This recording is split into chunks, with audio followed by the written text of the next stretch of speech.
This is The Speaking Show. I'm David Newman, and you're tuned in to the #1 podcast for speakers, consultants, and experts who want to speak more profitably.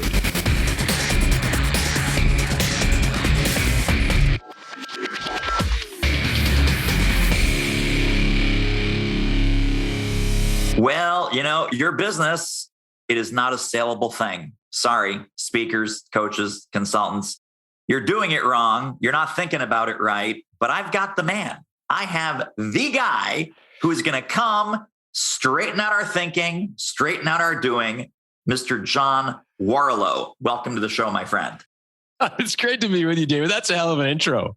So I know that many of our listeners are familiar with Built to Sell. And if they're not, then get your butt over to builttosell.com right now.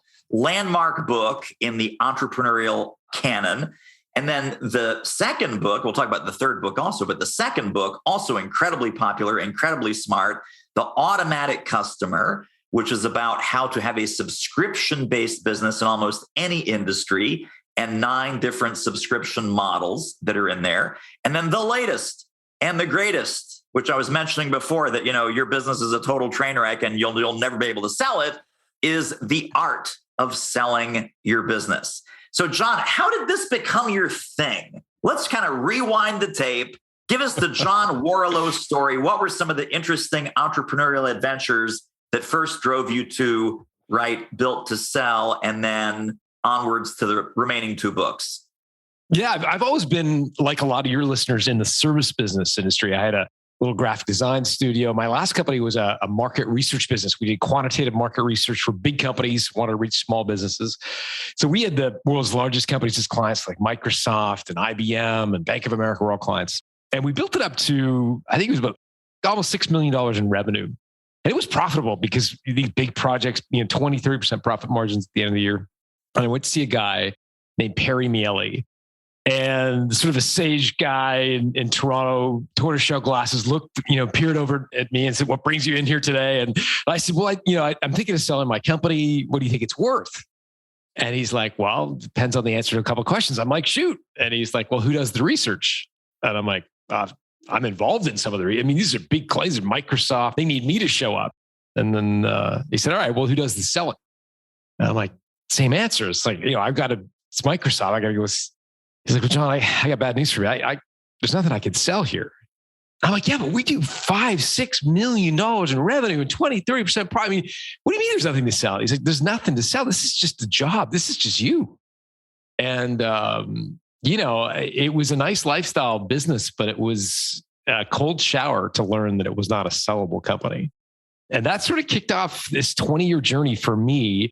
That goes back 20 years ago now, but we're really trying to understand what does drive the value of a company. And what I came to learn is that for a business to be valuable, it can't depend on you personally. And so we changed that business. We put in a subscription model, which you referenced, the Automatic Customer, and ultimately it was acquired by a publicly traded company. So it had a happy ending. But to answer your question, that's what really started this journey for me personally, to try to figure out, okay, if it's not profits and revenue and a client list, well, what is it? And that's what I've been studying since those days. Would it be okay if we kind of unpack some of the stories in all 3 books? Yeah, it'd be great. So I love the first 2 books. I have not yet read the third book. So complete disclaimer there. I'm not going to say, "John, love the third book, dude. Brilliant, especially page 57. Holy smokes," because I haven't read any of it, much less page 57. But Built to Sell. If I was to put Built to Sell into one word, it is specialize. This is the handbook for extreme specialization. One of the things I love, John, about the stories, it's one overarching story in the book, is this is not easy. You may lose some people, you may lose some clients, you may initially be in this kind of dip where you're reinventing and revamping everything. You may have a mutiny on your hands, you may have to fire some people. So you paint a very vivid, clear picture of both the positives and the negatives. Since you wrote the book, would you say that this extreme specialization philosophy has become more important, less important, or pretty much the same? Even more important now, because again, the idea is that with information that is ubiquitous, you can effectively find anything anywhere now. And so the importance of finding what it is that you do better than anybody else and really sticking to that knitting. There's a day where being local meant something, right? Like if you were a local speaker and you had a leadership talk, you could speak at the local chamber of commerce, local events. And these days, information is everywhere, right? Obviously books, but way beyond that, online courses, information is become everywhere. And so it's incumbent on us, I think, to become even more and more niche than we ever were even 10 years ago. And so I think that's one of the prerequisites, because again, for most of us as professionals who have some IP or some sort of knowledge that makes us good speakers, we feel very confident spending a lot of time talking about what that expertise is. But to get other people to do the work, which is the prerequisite for a valuable company, you have to get others to be as knowledgeable as you are. And again, like the old expression, 9 women can't have a baby in 1 month. You can't take a lifetime of experience and distill it down into a few months training. You've got to somehow break down what it is you're great at and distill it down to one thing. And that's where you have the opportunity to get other people doing some of the work, which is kind of the raw material for a valuable business. So in the book, you talk about a proprietary system. So the former advertising agency that is now an extreme specialist in doing corporate logos, they have a 5-step proprietary process. I'm guessing that is shorthand for a whole bunch. Like in the real world, it wouldn't be, hey, let's type up a sheet with 5 steps. It would be process, it would be systems, it would be standard operating procedures, it would be documenting. When you work with companies, or when your army of coaches works with the companies that are their clients, and I want to get to that licensing thing too, because that's fascinating to me. How deep is that process and systems and documentation step? And do most business owners find that fairly overwhelming, or are there some shortcuts that you and your team teach? Yeah. First of all, standard operating procedures enables your business to thrive without you and your customers to get the same experience you would provide without you having to personally do it. So they are very important set of procedures to do it. Most owners are allergic to writing them. And they know they should have them, right? Which is the irony of it all. I was, for years, I was in something called the Strategic Coach, Dan Sullivan program, and he made us all do our Colby. Colby assesses you on 4 different dimensions, something called the quick start, follow through, et cetera. Anyways, I remember we were in a room and Dan sort of said, look, how many of you guys are follow through, which is one of the attributes which talks about building systems, creating process. And like maybe 1 out of 60 entrepreneurs in the room put up their hand and said, yeah, I'm follow through. And then other people were, another dimension is fact finder. And again, 1 or 2 people put their hands up. And then he said, well, what about quick start? And quick start, the hallmark is like lots of ideas, can't finish anything, but really good at the front end, ideas, but need other people to do the work.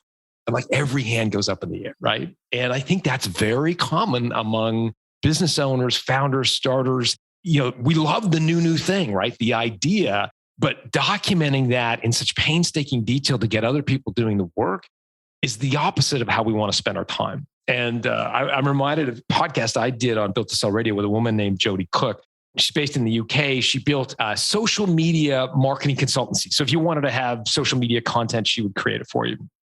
In the early days, it was JC Media, like it was her initials. So it was very much focused on her, but she wanted to create it so that it was more valuable and she could have ultimately exited. And so she created these standard operating procedures, these forms. And I said to her, man, like that must have been just, soul crushing for you to go through that process of writing down all those SOPs. And she said it was, but I thought to myself, would I rather 3 months in prison or 3 years in prison? And I'm like, okay, what do you mean by that? And she said, well, if I do the work now, I'm going to spend 3 months, but ultimately I'm going to build a business that doesn't depend on me, which I can exit. If I don't, I can sell, but it's going to be on an earnout. And an earnout is where you effectively take your proceeds, much of your proceeds in the future, it's at risk and you're an employee and it's not what most entrepreneurs want. And so she took her medicine up front, she created the SOPs and left 2 weeks after selling the business. So it worked for her. The important thing is standard operating procedures are important, but nobody wants to create them. No entrepreneur I know would like to spend their day writing standard operating procedures. It's just not what most of us want to do with our time. do you have, and again, your entire coaching team, your army of coaches, is that a done with you service? Is that a done for you service? I'm an entrepreneur. I'm totally drinking the John Warlow Kool-Aid. I'm totally drinking the art of selling your business Kool-Aid. Can you guys help me with this? Yeah, Value Builder advisors do all the time. Yeah. So Value Builder is practice management software. We license it to advisors, and they definitely work with business owners. And for a lot of them, business owners are unconsciously competent when it comes to how they run their company, right? And it's why some of the best athletes in the world, like I bet you Roger Federer would be a terrible tennis coach. Yeah. I bet you he would be a terrible tennis coach. Like if you really wanted to learn how to be a tennis player, Roger Federer would be the worst guy to learn from. Why? Because he's unconsciously competent. He's been doing it since he was 3. And you want to hit a one-handed backhand? Well, guess what? He's not the guy to learn it from because he's been doing it and can do it in his sleep. Likewise, most entrepreneurs listening to this, most founders, you are good at what you do, and trying to distill that down into, or base it down into a set of instructions for people to follow is really hard. Again, because it's been so long since you've learned it. And that's where an outsider can be really helpful. And really in the book, it's this conversation that gets distilled between this guy, Ted Gordon, and Alex Stapleton, and it's Ted drawing it out of him. So it sounds like you have this 5-step logo design process. Alex doesn't come to this conclusion on his own. He has to have somebody just kind of hold up a mirror and say, this is kind of what you do. Did you even know you do that? Right. And that's the process, an outside advisor. And that could be a friend, it could be a spouse, it can be a coach, anybody that can sort of hold a mirror up and say, hey, did you know this is sort of the stuff that you do unconsciously? That's hugely helpful. Really, really smart. Let me ask you, before we move off of Built to Sell, what is the weirdest or most interesting or most surprising specialized company that, using your system, they said, John, here's what we're going to specialize in? What was the weirdest or funniest or strangest kind of niche or specialization that you can remember?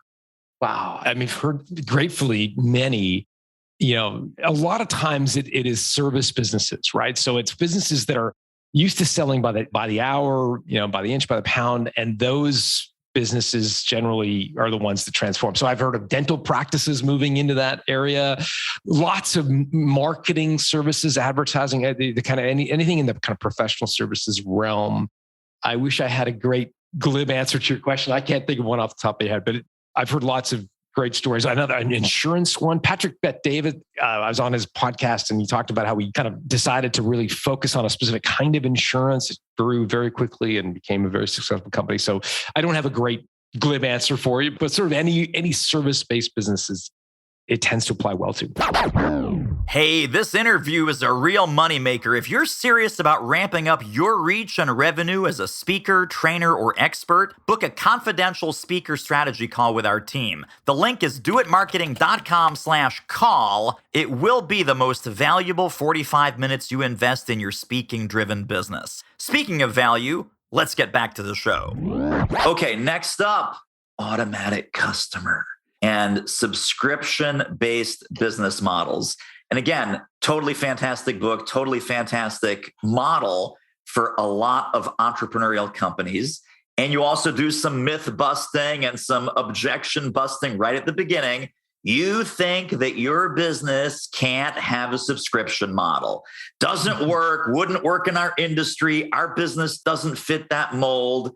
And you have a great insight there, which is, well, if you keep doing your business the way you're doing your business, that's not going to be a subscription model. You have to change not just the way that you run your business, you have to change the way that you think about your business. You have to change the way that your clients and customers and prospects think about your business. So you talk about the magic of MRR. Give us the nugget about MRR, what it is, and why it's so vitally important. Yeah, MRR is just your monthly recurring revenue, and it's your base of revenue you walk into a month in. And when you're in consulting, coaching, speaking, it can be a very lucrative lifestyle business. The challenge is every month, the calendar clock ticks over. We're recording this on October 1st. So a lot of people are feeling it right now. They go from having the great month of September to all of a sudden have to reinvent themselves from scratch in October. And it's the worst feeling in the world for many of us. And especially if you've got expenses, employees, you've all of a sudden got to kind of run on the hamster wheel to try to get the money to keep them paid and employed, et cetera. And MRR basically avoids that. It means you've got coming into the month existing automatic revenue that you've got. And so that can come from subscriptions, that can come from, annuity programs that you've got going forward. And that's really what you want to build like a foundation on. And it's what makes your business valuable. Typically, an acquirer will pay $2 or $3, maybe even $4 for every dollar of transaction revenue. Sorry, $2 or $3 or $4 for every dollar of subscription revenue you have compared to a dollar you have of transactional revenue. So it makes your business more valuable, predictable, and ultimately you're sort of avoiding that feeling of being on the hamster wheel every month.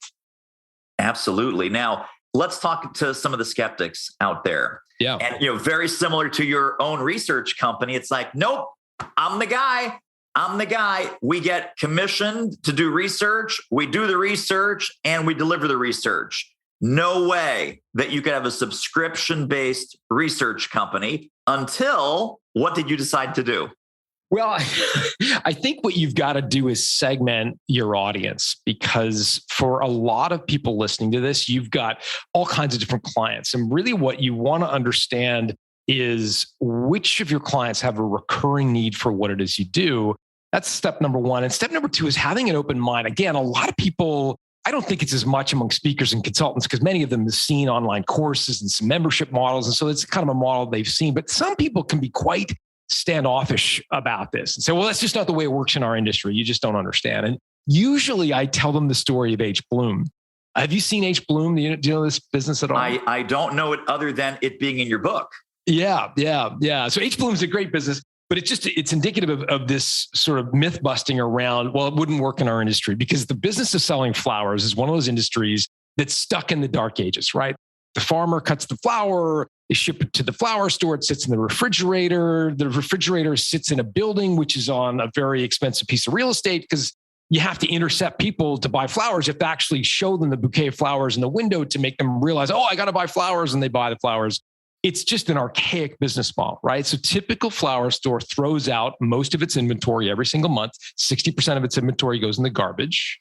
Highly seasonal, 2 days, Mother's Day and Valentine's Day, make up the bulk of sales. And so you're left 363 days a year trying to stimulate demand. So you get this really expensive retail square footage. It's $45, $65, $85 a square foot. Very expensive.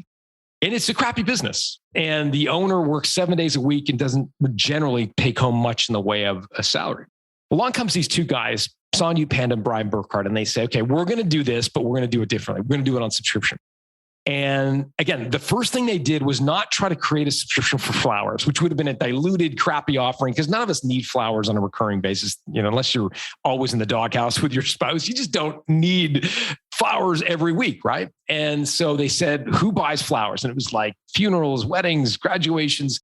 And then they stumble on hotels, 5-star, the Fairmont, Four Seasons type hotel. They want a fresh cut bouquet of flowers on the reception table so that when you rock up as a guest, you feel like, yeah, I'm feeling good about paying $700 a night to stay at this place because it's a fancy hotel and the bouquet of flowers is part of why it makes you feel that way. Those guys and gals need fresh cut flowers every 2 weeks shipped. And that's what H. Bloom did. They said, okay, we're going to ship flowers to hotels. So every 2 weeks, they put a new bouquet of flowers in. They get rid of the old ones. They send a commercial grade invoice because it's a business, not a consumer. And they built a beautiful business. Average lifetime value of an H. Bloom subscriber, last time I talked to the guys, was $4,500 compared to the average transaction that you and I spend when we go buy flowers. It's like $75 when we go buy a bouquet of flowers, right? So, it totally revolutionizes the business model. All of a sudden, you can afford to hire salespeople. You don't have to be there 7 days a week as the business owner to put together the bouquet of flowers because you've got subscription revenue. You've got $4,500 of revenue. You can hire salespeople. It's predictable. Typical in H. Bloom's case, they throw out 2% of their flowers every single month. Why? Because they don't buy flowers for customers they don't have, right? Whereas at a flower store, 60% of the inventory gets garbage. So it's a story I usually tell when I have a skeptical audience is, oh, that's just not the way it works in our industry. But yeah, for most speakers and consultants, they're already thinking about how do I monetize my IP? How do I productize my IP? Should I build a course? Should I, launch something? And I think that's a good way to start thinking. I think there's some the different ways that speakers can monetize their IP and create a sellable business, even though speaking is not necessarily a sellable service if you think of it in so its let me truest ask form. you this. This is great. And I also want to get into the 9 subscription models and then which ones might be, fun to kind of cherry pick for the typical speaker, coach, or consultant. But I want to ask you, speakers are familiar, if they have a long-term coaching or consulting client, with the concept of retainer revenue. Do you think, by your definition of what makes a saleable business, retainer revenue is different really than monthly recurring revenue, correct? Yeah, I think the big question is what happens to the hours if they're not used? So if they roll over and the client can effectively bank that time in perpetuity forever and just kind of accumulate it like vacation pay, it's not really a recurring subscription model. You're effectively taking a deposit on future work. And so I wouldn't necessarily characterize that as a subscription work. Whereas if it's a use it or lose it model, meaning you've got 10 hours of my time a month, whether you use them or not is kind of up to you. Right. I would characterize that as a recurring subscription model because again, and as long as you're not the only one doing the consulting, that you start to develop a consulting team, you start to have a team of trainers that go out under your banner, or like you've done, you license your IP to some certified trainers to go out and deliver your material. That's an expansion strategy for what we're talking about here. That's exactly right. Okay, fantastic. So model number 1, and we don't need to go through all 9, but model number 1 clearly is the membership website. And you talk about the C word, because I've tried membership websites and man, oh man, in the entrepreneurial world, it's harder than it looks. The C word is churn. So we're always refilling the bucket. And you have some great math and some equations and some charts and graphs. So charts and graph people, don't be afraid. John lays it all out in Automatic Customer. Talk to me about what is the initial momentum that you need to get something like a membership website or a membership program running, $49 a month, $99 a month, whatever that might be. And then how do we fight this monster known as churn? Yeah, 2 separate questions. I mean, I think what you want to do is focus on a B2B versus a B2C model. B2C models of any sort of membership website, Learn to Cook, they are notoriously high churn models because you don't need the information to do your job, right? Whereas if you have a membership program for becoming a better speaker or learning about how to run a dance studio, which is someone, Kathy Blakely, who I wrote about in the book, that's information you can learn that it makes you money. I think that's the first prerequisite. And then you want something where ideally, in the case of a membership website, the world is changing fast enough. Technology is oftentimes the stimulant for that there is really need for new information. Otherwise, an online evergreen course would probably suffice, right? If the information doesn't change, monetize it through a course. Whereas if the information is constantly changing, that's ideal for a membership website because people have to keep informed of the new thing. And so I think that's probably one of the prerequisites. And it's what occurs to me. Go ahead. And I love all these things. When you put them together, all kinds of possibilities start to spark in people's minds. And I hope for our listeners that that's also happening right now. Information is always changing. It's B2B and they have to have it. What pops into my mind, John, is all the different professionals that need continuing education credits, right? Yeah. So CPE, if you can get your membership website online digital vault to be certified for continuing education credits for whatever that profession is, whatever that niche is that you serve, that is now a have to have. It's no longer a nice to have. It's paid for by the company, not by the individuals. And that could be a huge cash cow. Is that thinking along the right lines? Yeah, absolutely. Absolutely. Another big one in that kind of ilk is any benchmarking data that a company would need. So for example, if you are a search engine optimization guru, if you understand how to decode the black box that is Google, great.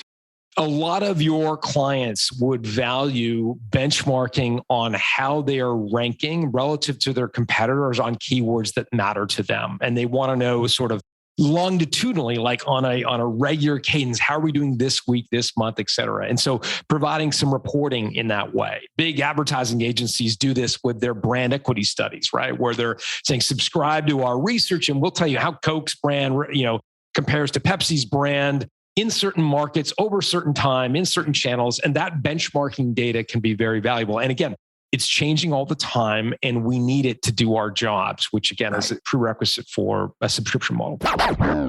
Super quick commercial break. Isn't this interview amazing? If you'd like to get more ideas on how to start or grow your speaking business fast, pop over to our free training at doitmarketing.com/webinar. Now, another thing, you mentioned Dan Sullivan and Strategic Coach. One of the other models is the private club. So would you say that some kind of high-level inner circle coaching program like Strategic Coach that's sold on an annual basis, perhaps with monthly payments, is that sort of the private club model for thought leaders, or are there other things that come to mind as well? Yeah, I think that's absolutely right. I mean, anybody who's stood in line to become a member of a golf club or a ski club knows this model, right? There's a finite amount of memberships given. Oftentimes it's hardwired in a ski club. For example, people don't want to wait in line at golf clubs. People don't want to wait for tea time. In a mastermind kind of organization, there's 8 seats around the table, and when they're gone, they're gone. So that instills a sense of urgency. It instills helpful decision-making. And again, those can be good ways for speakers and consultants to monetize. The only trick I would sort of fly in the ointment is if it's dependent on you personally, it's really a productized service as opposed to something you could sell to a third party. If you are the moderator of the mastermind, as an example, it's going to be tough for you to pull yourself out of that. So if you can get to the point where you're running masterminds, but you're not necessarily the chair or the consultant, that would be the ultimate sort of panacea. I was preparing for our conversation, knowing that a lot of your listeners are speakers and consultants, and they've got IP, and they're trying to figure out a way to, monetize it beyond just charging for a speaking fee. I think there's sort of 2 ways I've seen it done effective, maybe 3. Someone like a Russell Brunson is a wonderful speaker, talks a lot about marketing, and his back-end product is called ClickFunnels, which is a software product on how to create a ClickFunnel. So he's out there speaking, but he's got a really nice back-end product that sort of fits that bill. Jason Fried is another example, the guy who wrote Rework, writes for Inc. magazine.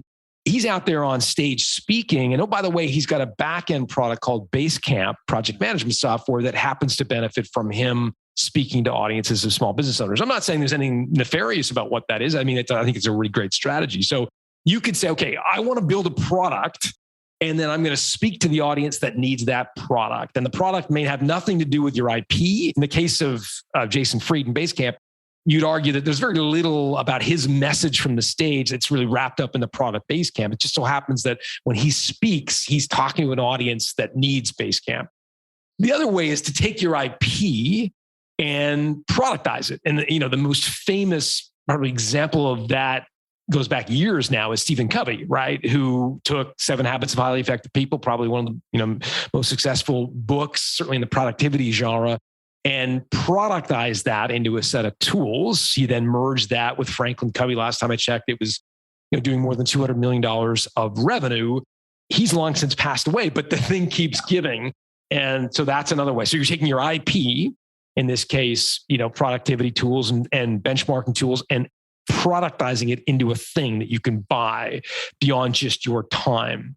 And then I think the third model, probably made most famous by Tim Ferriss, the author of Our Work Week, among many other bestsellers, is using your kind of status as a best-selling author, as someone who speaks from the stage, as a media go-to, to get sort of proprietary deal flow on early stage investments. So Tim has been very outspoken or public about the fact that he's an early investor in some great technology, Twitter or Uber.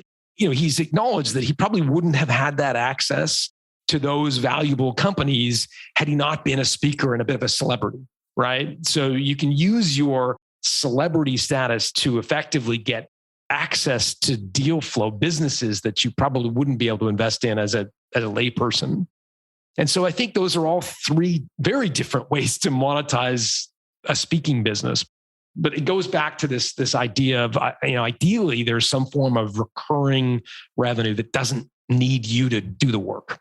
Right. Absolutely. And it's funny, as I was rereading all the 9 different models in preparation for our chat today, The more you think about it, I'm sure that you've had this experience with your clients and your audiences.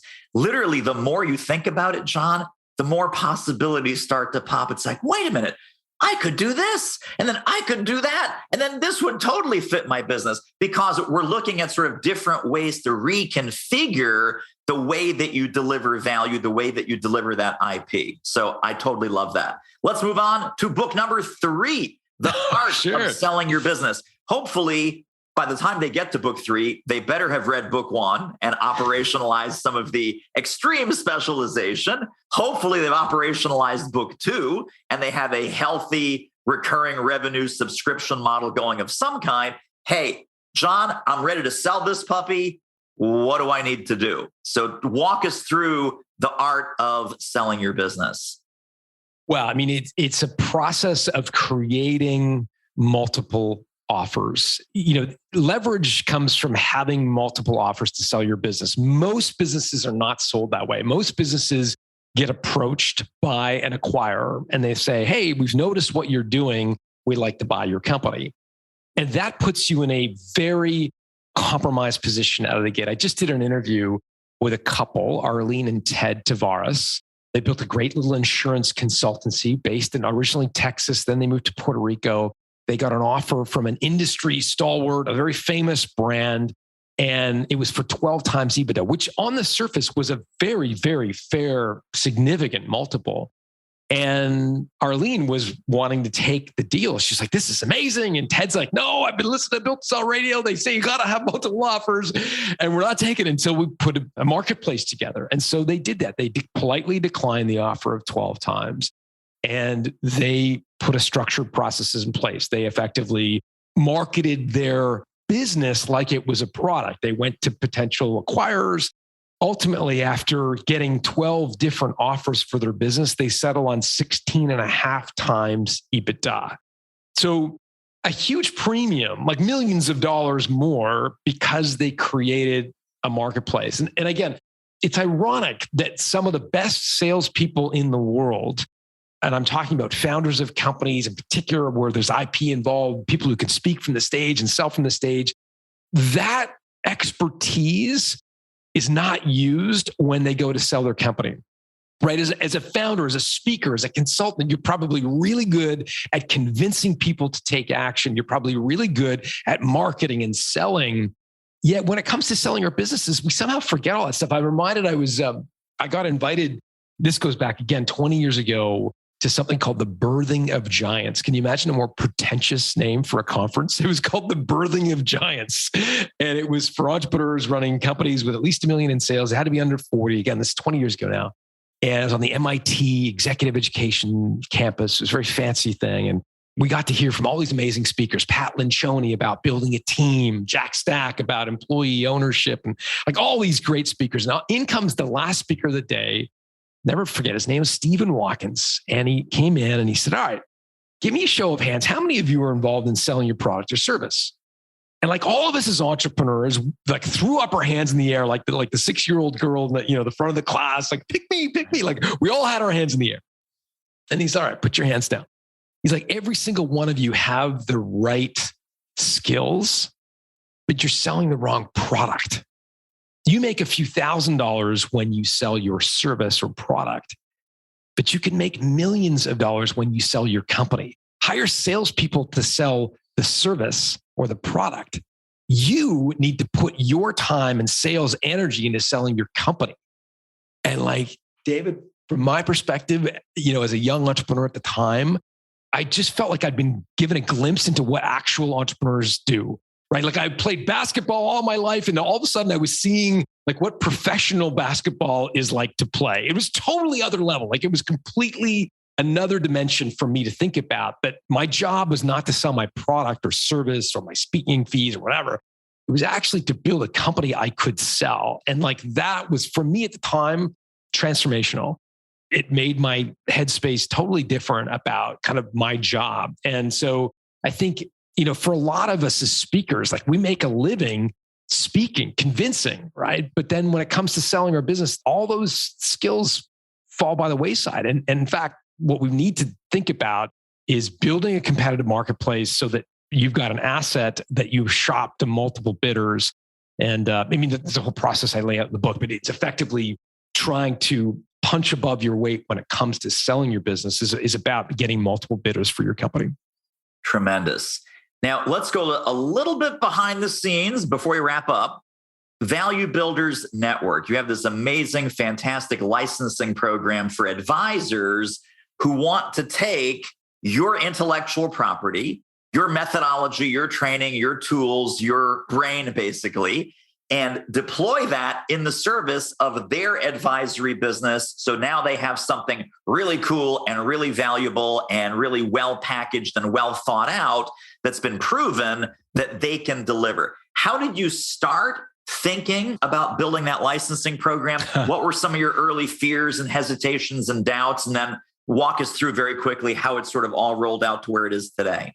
It started in the most bizarre way. So I wrote Built to Sell, not because I wanted to do more speaking or because I had a business to build. I just felt like I wanted to share some of the life lessons that I had over the years. And I was trying to figure out, okay, how do we market this thing? And I bought the URL builttosell.com.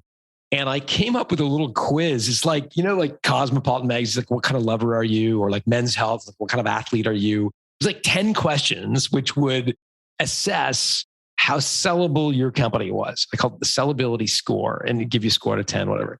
And it wasn't more than a month or two after I put this on our website that I started to field calls from advisors, like business coaches, brokers, M&A guys and gals, and saying like, hey, like I saw a quiz, like, do you mind if I kind of like use that on our website? Or, can I borrow that? Or can I license that? Or can I buy that? Whatever. And I'm like, no. And then all of a sudden I'm like, maybe there's a market niche here for giving advisors tools that they can use to start the exit planning conversation with business owners. And so that's what Value Builder is. It's practice management software for advisors who want to start talking to business owners about this conversation of a lifetime, this how and when to monetize the value you've created in your company. So we offer a whole suite of practice management tools, from how do you attract clients to your firm? How do you convert clients into customers, et cetera, et cetera. So it's, Value Builder is the product. Very, very cool. Well, So I would love to give people some resources. How can they get in touch and stay in touch with more John Warrillow brilliance? Where do we get the books? What's on the website? How do we learn more about becoming a value builder, network advisor person connected to you and to your IP? As many of those as you want to share here, we'll also put these in the show notes directly under this episode at thespeakingshow.com. But John, where can we point people to? Yeah, head over to builttosell.com, and there's a button called free gifts. And sure enough, there are three free gifts you can get. One is the 9 subscription model checklist. So you can basically cross-reference the business you're in and identify which of the 9 subscription models might make sense for you. So that might be helpful for a lot of your listeners, David. And then there's a video series on the 8 key drivers of company value. And then there's a workbook that's designed to accompany the book, The Art of Selling Your Business. There's a workbook that you can complete, and it's free. All 3 are free. Just go to builttosell.com and click on free gifts, and you'll get all that and more. Well, John Warrillow, huge pleasure and privilege to have you on the show. We have to have you back. Because, at some point I'm going to exit this crazy business. And then you and I probably need to have a little chat about how all of that craziness is going to work. But thank you for sharing your brilliance and your generosity with us today. Thanks, David. It's great to be with you. Well, that wraps up another episode of The Speaking Show. Hey, tell you what, if you like us, rate us and review us on iTunes. Subscribe. Tell a friend. Go grab the notes and downloads and extras at thespeakingshow.com. See you next time.